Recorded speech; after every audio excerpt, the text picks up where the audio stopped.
আজকের ওরান আমার বিয়ের 1 মাস পূর্ণ হলো। ওর কাজের সূত্রে আমরা দুজনেই বাইরে থাকি।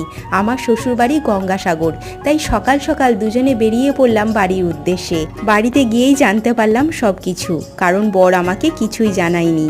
ও নিজে নিজে সব কিছুর প্ল্যানিং করেছে, সবাইকে ইনভাইট করেছে। সত্যি আমি প্রচুর হ্যাপি।